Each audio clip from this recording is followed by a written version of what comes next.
Director Tinto made a number of critically acclaimed avant-garde films, and then later in his career he made a number of erotic films.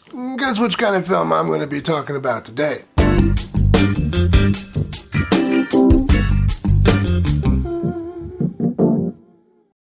Welcome to Exploitation Reviews, and me, Rob, and today I'm taking a look at Paprika from 1991. This film is a loose adaptation of Fanny Hill, the 18th century erotic novel about a prostitute.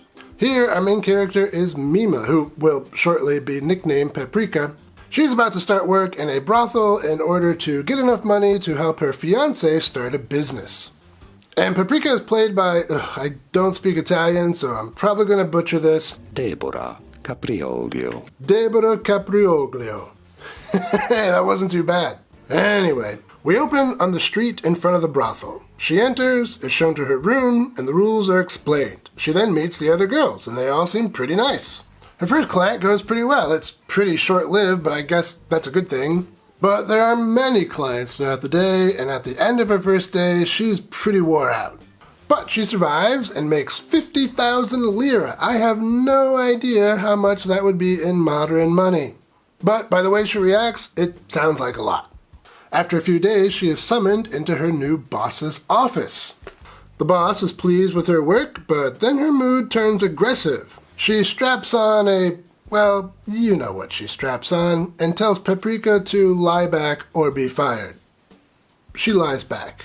Soon afterwards, Paprika is on a dinner date with a client, and in walks her fiancé with another woman. Paprika confronts the pair, and then the woman says that she's been together with this man for 3 years. So that's the end of that relationship. This pretty much ruins any reason Paprika had to be in the brothel, but she decides to stay on because she likes the money and she doesn't mind the work.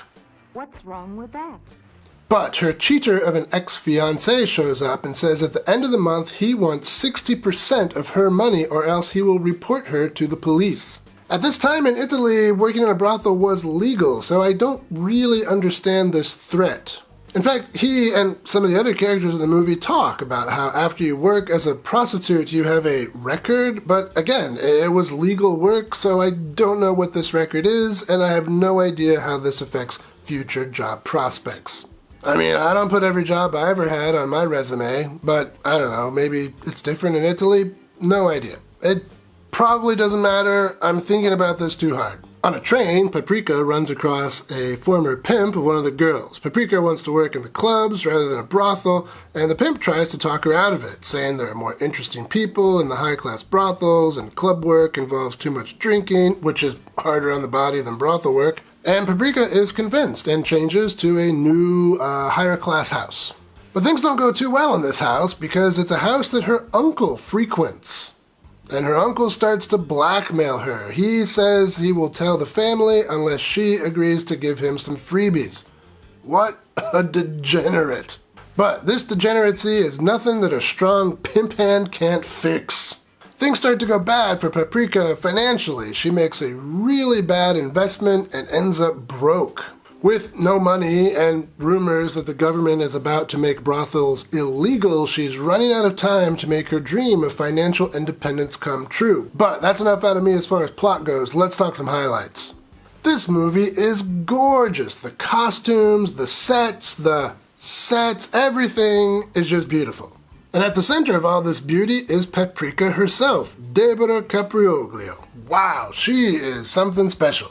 She has a number of different looks throughout the film, different wigs and dresses and lingerie, and she is stunning in and out of all of these costumes. And her character is pretty entertaining as well. She's light and fun, a little pithy at times perhaps, but charming all the way through. And the movie itself is pretty charming as well. It's lighthearted, cute, and most importantly for a movie like this, not judgmental. This isn't one of those dark and depressing women exploited by the sex industry kind of movies. It's kind of a comedy in a way. I mean, it's not a comedy exactly, at least not one with scripted jokes that are laugh-out-loud funny. It's more of a fun, sexy vibe kind of movie. There is some drama and some more serious stuff in between, but even these darker, more serious sequences are short-lived, and often the seriousness is lessened by the addition of some, sometimes subtle, humorous elements. For example, at one point, one of the girls is dying of, I think, an overdose of some sort, and the girls call out for a doctor, and wouldn't you know it, there's one in the next room.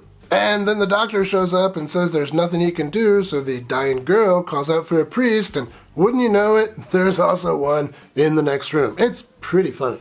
Pretty dark, but pretty funny. You've got a weird sense of humor. And finally, I really have to praise the cinematography here. There are so many cool shots in this movie, just excellent composition and camera movement. I can't show you hardly anything from this movie, so making this point is difficult, but trust me, excellent use of mirrors and reflections and foreground elements, really top-notch work. But still, I wouldn't say the movie is perfect. Like an important businessman ordering the special coffee, this film has some shortcomings. But my only real complaint is it's a bit long. This movie is almost 2 hours long, which is really too much for a movie like this. Beyond that, I know a lot of people don't really get into movies like this anymore. I mean, they don't understand why you would watch this when any kind of real porn you can imagine is accessible after just a few keystrokes. Keystrokes. Anyway, if that's you, then this movie isn't for you. Go play on a hub somewhere. But for those of us who like movies, real movies with good acting and good writing and good set design and good costumes and also plenty of beautiful naked people, it's hard to do much better than Paprika.